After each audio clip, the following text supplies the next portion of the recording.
guys, welcome back to my channel, the best place for South African beauty, lifestyle and wellness tips.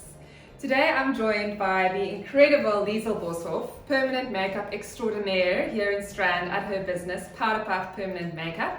And we're going to be taking you through Powderbrows from A to Z, and Lisl is going to show us exactly how she does it and what you can expect should you want to get this done on your own brows. I got to know Lisl through her incredible work on our TV show MOOIMAAK, where she's been transforming the brows of all our makeover candidates since the very beginning. Welcome to the show. Thank you. Please tell us a little bit about yourself. Well, I've been doing permanent makeup since 2013. I do all kinds of permanent makeup, but I specialize in brows. Be sure to watch the video until the end to stand the chance of winning your own free powder brow application by this brow master standing next to me. All you have to do is watch the video until the end, like the video, subscribe to the channel, and let us know at the end what was your favorite part. So, what is the first step in the powder brow application process? We start by taking before photos, just so that we've got a record of what we started with from the beginning. So that they can't blame you if they don't like the end result. Yeah. If they've got a wonky, dodgy brow to begin with, it's not your fault. Exactly. So what is step 2, Lisl, of the powder brow application process? We are going to measure and draw her eyebrow shape.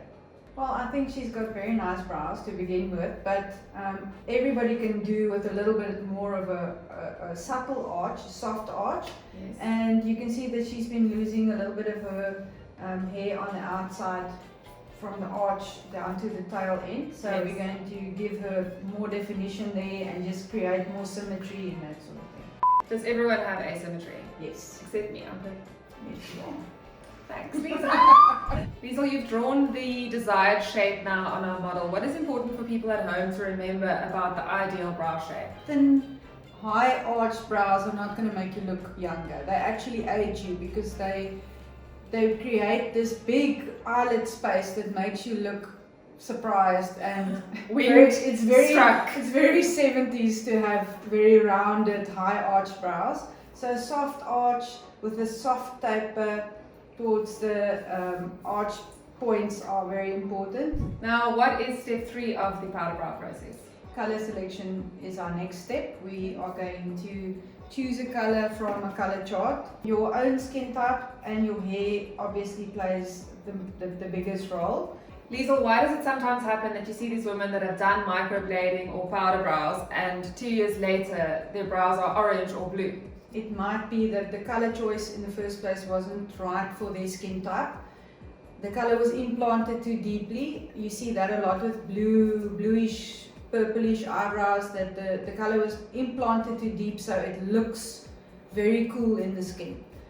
And red eyebrows, normally that is microblading that's faded. In her case, we definitely go for a darker brown or a brunette type of color.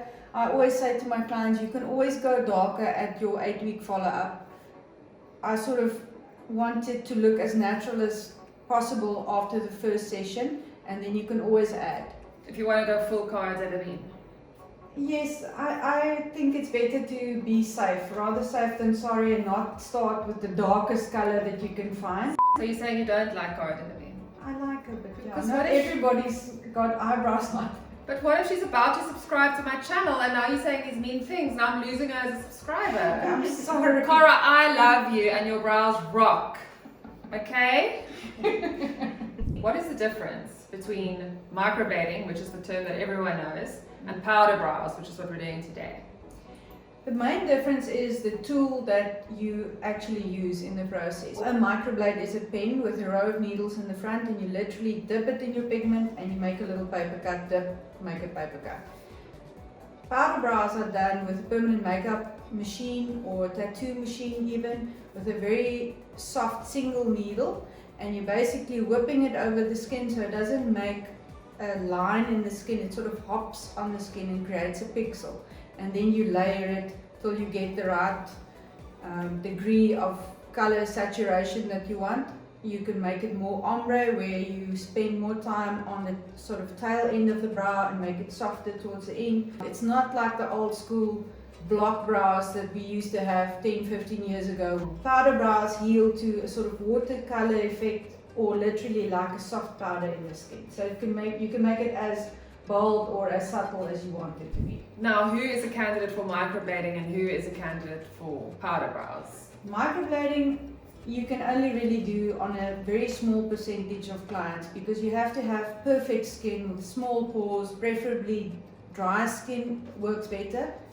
And you have to keep in mind that they're going to need a lot more follow-ups. Basically every year you need to go over those lines again, which long term creates a little bit of micro scarring in my opinion. Powder brows you're going to do 2 sessions as well, but you're only going to do a follow-up every 2 to 3 years. If you've got drier skin you might even go to 4 years before you need any follow-ups. So it lasts much longer, it's much softer on the skin. So it's your preference, obviously. Definitely. And it works on everybody. Let's do this. I'm going to use a surgical marker to just make sure that we don't lose our outline that we drew, and then we apply our primary anesthetic and we cover that with plastic for about 20 minutes.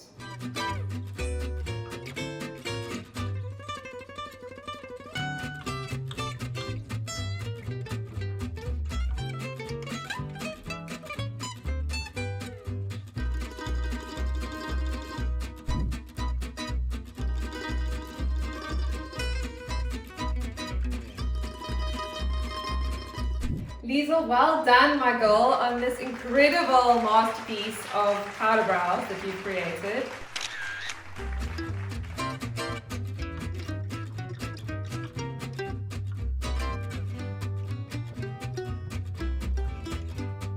What is the next step now after the actual application? Well, then we talk about aftercare. You're going to blot your eyebrows a little bit every now and then with a tissue to absorb the lymph so that you don't have a thick scab coming off in bigger pieces 4 or 5 days later.